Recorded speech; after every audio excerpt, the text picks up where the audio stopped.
Hello, and welcome back to Block Talk, the show where the production quality is 10 times better than my interviewing skills. I'm your host with the most, Green Flem, and yes, I regret making that my username.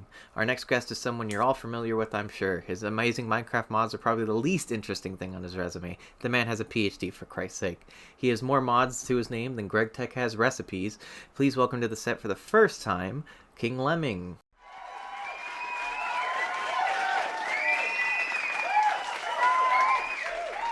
What's up? Hey, welcome on. Welcome to the first episode. How Yeah, you thanks so doing? much for having me. I'm great. How about yourself? I'm good. I'm good. Love We were the just set, man. Yeah, isn't it a great set? I mean, as I was saying It is. before in the pre-interview, the all credit goes to Taco Redneck, one of the most, the coolest set I've ever seen. So, I'm stoked to have you on. I'm trying to also switch the camera in the meantime, so it's all growing pains for this first one. But I just wanted to start off. I mean, I'm sure a lot of people in the community know who you are, but who are you? What do you do? What are you known for? So I am KingLemming. I'm known for basically the thermal series of mods. It started, God, what are like it's 2019 now? So it started 2012 with thermal expansion. It's like Minecraft 1.2.5, and Wow. it's kind of grown from. Yeah, right. It's been forever now. Yeah, you're an old head. You're an old head in the community. You, Oh de- yeah, you I know. you definitely you've been around for a bit, and so that's. I mean, I think that's partially why I wanted to have you on because I think you have a breadth of knowledge that a lot of people don't. That have been in the newer, or even just a couple of years ago. Things have changed so much from the beginning. Oh yeah. But I mean, even before that, let's go all the way back. Let's go back before Minecraft. How did you get into gaming? What got you your passion going on? Oh geez. So for gaming, let's see. I guess I started playing games. I mean, like video games in general. We're going back to original Nintendo. So that's Okay. like 89, 90. Mm-hmm. And I Mm-hmm. know I'm getting way out of the Minecraft audience at this point, right? But Hey, man, it's interesting. so no, I mean, no, it's yeah, I started then. I guess Super Nintendo was a big one for me, and 64. I was pretty diehard Nintendo. I got a PlayStation for Final Fantasy VII because Oh, you of got to. You course you have do. to. Right, It's legal. It's illegal to not. it should be. Uh, and then when did I really get into PC gaming? I mean, we had a computer, but you're back in the mid '90s, so it's like we didn't have a Pentium. It was like 486. We got a Hmm. Pentium 2 at some point, but it's like got an EverQuest. And that was a big time waster for me. Like, literal years of life lost to that game. But it was fun. I don't regret it. As far as Minecraft, like I'm trying to remember how I eventually got into Minecraft. Like I like doing the sandbox thing. I did some StarCraft modding at one point, just like minor stuff, playing around. I was like, hey, this is kind of interesting. I got into programming when I was geez, a long time ago. I'm gonna say also in the '90s. So I've been doing that a long time. I learned C, and Minecraft modding was a way for me to just like, hey, I want to know Java, so why not? Yeah, it's definitely like a playground for people. I think modding is or Minecraft in general. Just it caters to a lot of that creative mindset, especially if you're a programmer. Do you find yourself programming more these days, like programming thermal expansion than playing the game? Because that seems to be what it's like now, right? No, that's definitely what it is. I have barely played Minecraft, uh, honestly, in years. Like pretty much when I started making thermal, it was like, oh well, I guess I'm done playing this game now. I'm just gonna make mods and I forget why I made it. It's like there were a lot of reasons, but like specifically what set me off into like I want this block specifically. Um, but I think it was like we were making a cobble gen with red power, and like we had a really cool layout for it, but it was like this is ridiculous. This takes up a giant room, and we just really want some cobblestone, and this is kind of dumb. And it was also laggy because red Right. power, as cool as it was, a little bit laggy. Yeah, a little bit. Yeah. So So you wanted a very server efficient thing to make, yeah? right. So it was that's kind of how the igneous extruder came about. And that was like also when I started making needlessly complicated, names for all my blocks. As is But tradition. yeah, I basically I liked Buildcraft a lot, and it's kind of a rough time for it. It was like the Buildcraft 2 to 3 transition, and that was not going smoothly. They just had heavily changed the API, and it wasn't really bug free. I mean, it was pretty bad actually. But basically nobody used Buildcraft because of the power system was weird and inconvenient. It was a lot of IC2, and it's like, yeah, I like Buildcraft, so I wanted to make some machines that ran on Buildcraft energy, so I did that, and that's kind of what fleshed out that original. I think it was like 6 machines. Like it was not much. So the Igneous extruder was the first. I didn't know that. It may not have been the first. I think technically the powered furnace was like the first because it was like I need to learn how to make a tile entity, and yeah, like long ago I wanted to do like uh, brewcraft, like just making beer and wine and that kind of stuff. So like the first block I ever made was like grapes on a trellis, and you had to shear them. I thought it was really clever. You had to break it with shears, and like it would regrow, but like a stage less. And it's like now that I've actually gone and done that again for thermal cultivation, it's like okay, it's a lot more clever now than it was back then, but it was kind of cool. Uh, Hey man, for first effort, that's not bad. I yeah, don't think. it wasn't bad at all. But yeah, basically the tile entity came along in the development process. And it's like, oh, I need to do this, and then I kind of figured it out. And from the tiles and like that, what's it called? I-sided inventory, like the concept of sided inventory in Forge. When I um, I was playing around with it, and I realized, oh, I can assign different slots to different sides, like on a whim, and then that's like when reconfigurable sides came out. Like that was one of the first big innovations with thermal expansion. Yeah, I think that sort of differentiated it from a lot of the tech mods out there at the time. Especially obviously because of the also the server friendliness of it as well. I think that's sort of what gave it a lot of popularity. Um, what were you? I might have my timeline incorrect, but were you one of the founding members of Forge, or there in the early days? Um, I was not a founding member of Forge. No, that was so yeah, Space Toad, Elram, Flower Child Mm-hmm. actually as well at Shout one out. point, and then yeah, and I think I'm not even sure Lex was a founding member. I I don't know, right? He Yeah, I may don't have think been. so. Who knows? Maybe I can ask him Possibly someday. not, but yeah, he's done great things with it certainly, and I'm glad he took it over. But I'm not sure he was there at the very beginning. And you got to remember, the beginning of Forge was like you also had to install Risugami's mod loader. Yeah, I might. Yeah, I think I have my timelines a little mixed up. Yeah, that was a long time ago. That was beta Yeah. or late beta, That was maybe early 125. release, or it was 1.25. Okay, okay. It was up through 125, and the big growing pain, like the reason 125 is still somewhat discussed. Like some people like something awful, and some other Mm-hmm. places still say, oh, like it's a big version like 1710 is because when Forge made the jump to 132, then it like kind of swallowed the mod loader. It had their own, and CPW wrote the Forge mod loader, and that's been with it ever since. I mean, up until now, really. And then 113, they completely gutted it and redid everything. So Yeah, that's gonna be it's fun. gonna be a crazy time. It's gonna be a Oh crazy yeah. time. I'm not too worried. I mean, I don't think 113 is actually going to be that big. I think 114 will be huge. You think it's But another 1.8?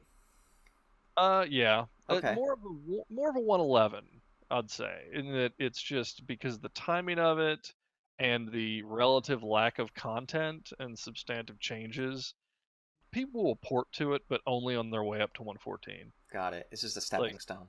yeah, that's all Okay, it's going to be. And I okay. mean, there's going to be a lot of really good technical work done there. Forge has a lot of stuff. I know that, changes that are really good. You're erasing years of technical debt, and it's it'll be a good thing, but I don't expect 113 itself to take off. Got it. Got it. Okay, that's interesting because hearing it from your side, at least on from the modder side, because from a player side, I have no idea. I mean, all I know, like you said, I only know the dangers in the actual gameplay, and as far as I can tell, it's not that much. So it's interesting hearing that from you. So I know you're throwing a wrench in my questions because I have a generic Oh, I'm form of sorry. questions. No, it's all good, but so like a lot of the people that I'd be interviewing, they're not exactly as established in life, I guess what I would be saying. But I mean, you have a PhD, you're college educated. So normally the question I would ask is how has Minecraft helped you in like your professional life? But has it at all? Like, have you used it at all, or is it just something that you do for fun? It's something I do for fun, but it's also it's interesting because it's gotten a lot of other people in my life jobs. Okay. So a lot of things have happened. There's been kind of some butterfly effect stuff that happened with it, and it hasn't benefited me greatly yet. I mean, I never want to rule that out, right? Yeah. But I got a lot of great friendships out of it.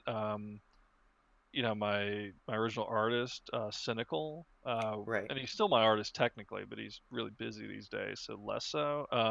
He works at Microsoft now. Like he's one of the Minecraft guys. No way. I And didn't know that. yeah, yeah, and Wow. he got Congrats that to him. basically because yeah, it's actually kind of dumb because he has a master's degree in digital art and he's had a like really fantastic portfolio. He does sound, he does all kinds of stuff.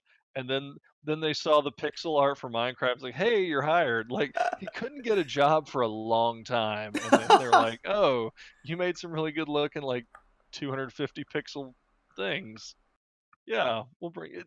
It's probably the exposure and popularity of it, Yeah, right? Yeah, like that's yeah, I mean, amazing. and to be fair, I mean, it's also him like seizing the opportunity and completely working his tail off. Like I don't remember when he went in there. Like I think he went in as like a temp or a contract hire, and he saw it as like this is huge and I need to prove myself, and he did.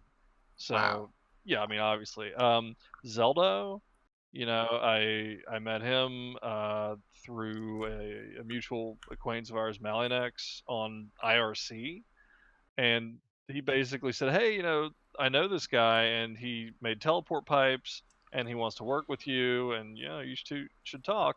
And it was cool because at the time I was like, "Oh shit, I remember teleport pipes. That was great." Like I really loved that mod, and yeah, so we started talking, and Zelda was helping me out with it, and then it was like, I guess it was a couple years in. It was probably right after 1.5 of Minecraft, maybe 1.4. He got like we went to a PAX. He got hired by Curse, and then Twitch bought Curse and whatever. So either way, he works at Twitch now, That's basically insane. because of his association with me, which is weird, right? It's crazy, and I don't think a lot of people realize how impactful it is for some people. Oh And yeah, it's yeah, and I think that's what I love to focus on when I explain to people, because like, oh, it's just a block game, blah blah blah. No, if you put the effort, or if like, if sure there's a little bit of luck, but the opportunities that can come out of it is amazing. Is really cool. Um, and that's so cool. I'm so glad to hear that. I knew about the Zelda thing, but I did not know about the cynical thing. That is so cool. yeah. Um, where do you? I mean, Minecraft's seeing kind of another surge in popularity recently, but I mean, it's far from its heyday. But where do you see modding going in the future with whatever Windows 10 version becomes, or whatever it goes? Where do you personally see the future of it going? I mean, like looking around the studio, dude, this is the future, right? Like we we're Living in the in future now, but 3008. like this is crazy. Um, but I think lately Microsoft as a company has pretty much been on a tear. Like I won't say they can do no wrong, but everything they've done with not just Minecraft, but like GitHub and I mean even LinkedIn, Yeah, like the that all the adaptive controller, like everything yeah, they've the been. adaptive Yeah, controller is amazing. And like yeah, Xbox, it's like, yeah, the console lost, but the community is perfect. yeah, and the Like, service Xbox Live thing, it's going to be yeah. everywhere. Yeah. And I think they're coming around to more like working together and all, Hmm. and which is cool. But like as far as Minecraft goes, they've been there. I mean, a lot of the devs on Bedrock right now, they're fans of thermal. They're fans of mods Yeah. and all that. So I talked with a few of them at Minecon. It's like, they knew of the stuff I'd done, and it's just that was crazy to me. So Well, yeah, that's great it's to hear. I remember there was such a panic when Microsoft bought it, oh yeah, and I'm glad to see. I don't even know how many years later. I'm 4. I'm assuming years later that it's still strong. Um, I mean, I don't know. What do you think it would take to get, like, CurseForge was a thing, and it was supposed to be like the take it to the mainstream, and it sort of has. FTB was that in the past. It's supposed to be the easiest way to install something, but it still seems like there's some sort of barrier to entry for people to be able to get into it, play without having to resort to going to a forum and bug fixing, going down crash reports and yeah. stuff. What do you think it either Microsoft or the community would take to get this to super mainstream status? I don't know, like any kid could pick it up and just install all their mods they wanted to. Realistically, that's going to be Bedrock. Yeah. So the big step is going to be the Bedrock API. When that finally happens, modding will go super mainstream. Got it. The reason it won't on Java is because we just have so much power and flexibility that modders can do things that you end up with weird interactions, you end up with crashes, things like that. The Bedrock API is not going to have that. Strictly speaking, it will have less power. I mean, that's just the nature of it. It's going to, but it has to because they have a really wide base, like install base.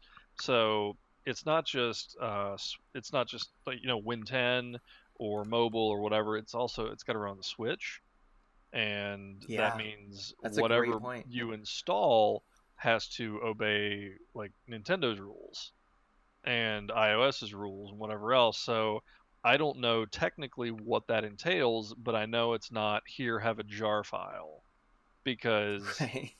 yeah, That's just too that's much not going power. to go. Yeah. Right, yeah, I mean a jar is you're basically just putting an executable on your machine and trusting that, hey, they're not gonna, this isn't a virus, right? Which it's amazing that the community has evolved to the complexity it has on It this model. it really has. You're right. Like, I don't think people. I think it's because it's called a jar. It's not as spooky. But if it was just labeled, .exe or something like that, I think it would just be. I think it would have been dead on arrival. Yeah, and Yeah. it's weird because it's called Java. Why is it not a mug file, Oh right? my Like, god, you just right? blew my mind. It should be, and I'm It petitioning should that right be. now. Yeah, Change.org doesn't change anything, but let's do it, right, guys. right. And there's no change left anymore. And knowing Oracle, it would never change anyway. Well, Oracle, they've actually picked up a lot too. I That's been mean, kind of okay, maybe I'm interesting. an old Like, hat. Maybe I didn't realize because, that.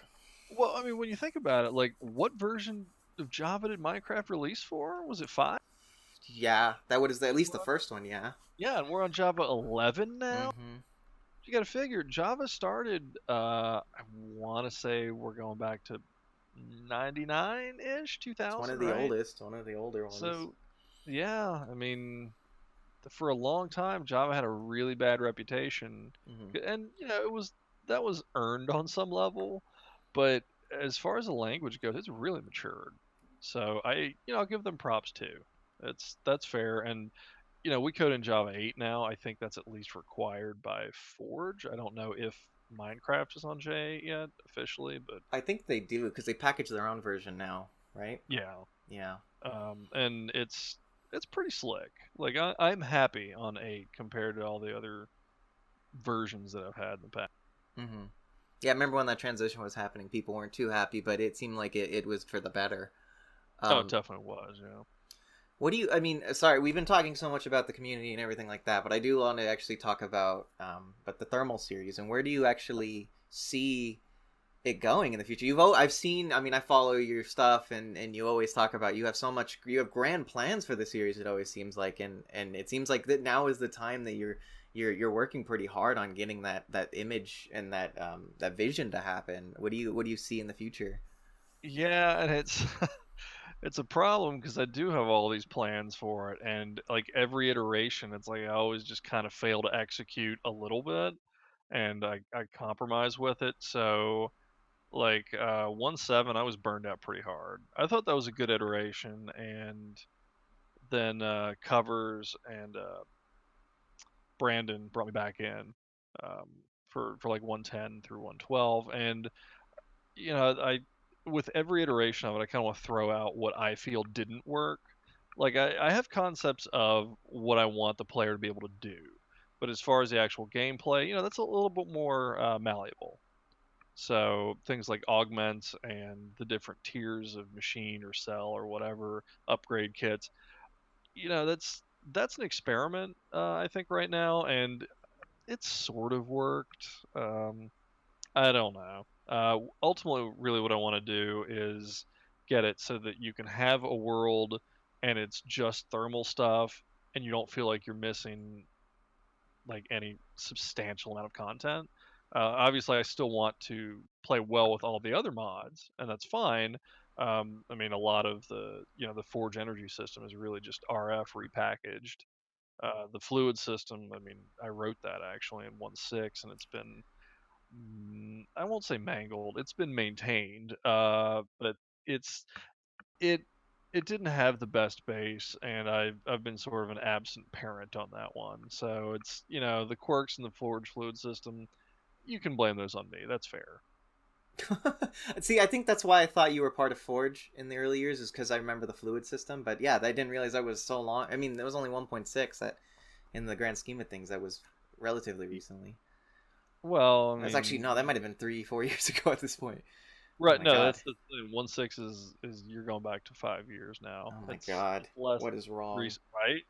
Oh, Yeah.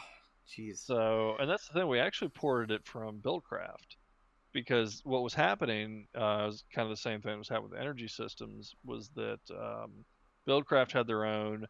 Most people had standardized on it. Then I think like Greg Tech kind of had his own, but it was also Buildcraft compat. And then you had Red Power, and Elron was off doing her own thing. So it's like, okay, we need to figure out fluid. So that was worth doing. Interesting. Interesting. I didn't. Yeah. It's that's another thing about this community. I think that's a pretty big departure from all the others, is the amount of interplay there is between developers and the mods themselves. Like if you go into Skyrim modding, it's just like a nightmare to deal with. You just have to worry about load order, everything. It feels like going back to the days of 1.1, deleting meta inf and stuff like that. Like the amount of cohesion and stuff that has been created from the community, I think is kind of unparalleled in any other community. I don't know. You've been around a little longer than me. I mean, I don't know if you've been involved in any other mod communities. I know you do Stellaris stuff, right? I had for a while. I need to get back into it. Basically, I had a lot going on just in real life, at the time when their last big update dropped, and I just kind of said, I'm going to wait for this to settle. Part of it was their last update was a little contentious. It released with I would say more bugs than most of their updates, so it was a problem. A lot of major gameplay changes, so a lot of my stuff's like, I got to port this. A little annoying, but I just haven't had the time to sit down and do it all. And part of it with Stellaris is every now and then they change the game so much that if you like have a concept in a mod, or the entire mod like just doesn't make sense anymore. So then what do you do with it? Well, sometimes you just throw it out. And or even underline if it doesn't make sense, like the engine no longer supports what you were doing. And it's not like Forge where you you have a jar, you can make your own concepts, make anything you want. It's far less free form than that. Yeah, yeah. I guess that's what my point was, is that it just really feels like it's freedom to a detriment. Sometimes it seems like modding is, but Oh yeah. it's great. And I mean, that sort of ends my questioning. I guess I have to do the I have to ask, Tesseracts, are they coming back? So In the form that they existed Sorry. in, no. Okay. No, it's fair. So I have a concept basically called ender routing, and part of it is I unfortunately, we're at a point. I like ducts. I like when things move through tubes, and it looks kind of cool. You get that whole industrial aesthetic, but after a point, people just want item, from to move from point A to point B, and maybe it's cross dimension, maybe it's whatever. They just don't want to deal with piping or transport. I get that. That's fine. And the idea there is to have something that will accomplish that, but with limitations. The Tesseract was just too much. It was really easy to make. It was pretty easy to code. So it's just what I want to do is have people like you have to hook up. It's a block, but not really. It's just like a panel that you're gonna slap on the side of the machine. It'll act as an interface, almost like an antenna, and that'll hook to an Ender network where you can determine routing. So it's like a combination of the Tesseract and like Steve's Factory Manager, if you remember that. Whoa, throwback. Yeah. And yeah, so I've kind of got this boilerplated out, and I mean I've tested some of the hard logic, and it works. It's fine. I realize there are situations where really what people want from the Tesseract is just unlimited flow between 2 points. And for that, it's like, okay, I hear you. And I've already made I call it an Ender tunnel. I might change the name. I don't know yet. But it basically it uses capabilities and it just mirrors them on either side.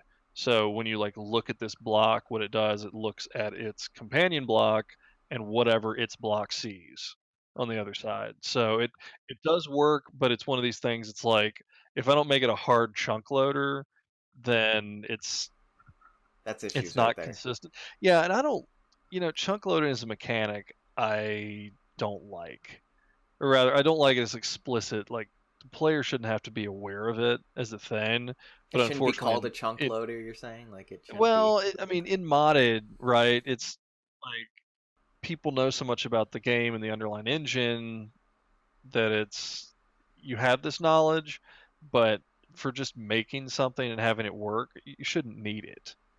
So, yeah, I mean, I could just make these things chunk loaders and they keep things alive all the time, and that's fine.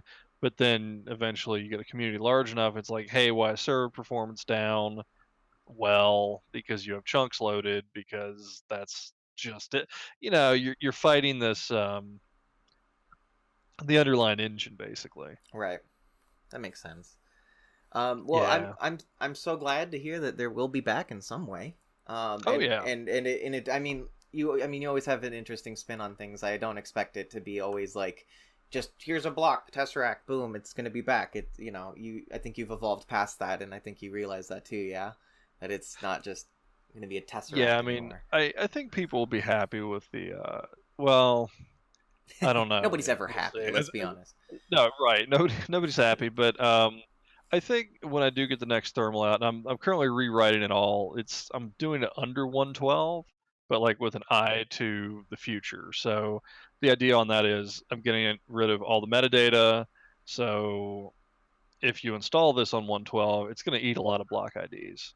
I mean, that's just kind of the nature of it. Item IDs are less of a concern right now. I mean, it's still going to use a lot of them, but hopefully this will make it easier for me. But what I'm kind of doing is making it a lot more modular, building it out more so that thermal expansion is really going to be focused on dynamos and machines. I'm not sure what I'm going to do with like the storage options yet. I've wanted to unify cells and tanks and caches into like just a storage unit, and I haven't determined where that's even going to sit right now. All of like the handheld tools, including the capacitor, are going to go into thermal innovation. So it's really just a tool mod. Cultivation right now has, well, not all of them. Cultivation has the watering can and the harvester scythe and a bunch of crops right now. I just started up locomotion yesterday. That's going to be tracks and mine carts and a few other things that, not to any extreme degree necessarily. I mean, there's like Rails of War and, obviously Railcraft and these huge mods that just go nuts with trains. I'm not trying to like compete or outdo any of the mods that already do this stuff. I just want to give it a little bit more flavor and put kind of an interesting spin on it. Like Harvestcraft is amazing, but I have no desire to try and approximate anything like that. Yeah, yeah. It can It's be in got its like own lane. 8,000 foods or something. Yeah. Yeah. So that's not the goal. And my goal really with all of this is I'm not out to really make a kind of a shallow clone of any of it, but just flesh out the world a little bit more and add some interesting mechanics to it. I think that's the great, yeah, it's the best summation of your efforts, I think, in modding. Well, thank you so much for being the first victim for this series. Yeah, thanks so much for having me. No problem. I'm gonna press a button now, and I hope, yes, the camera angle worked.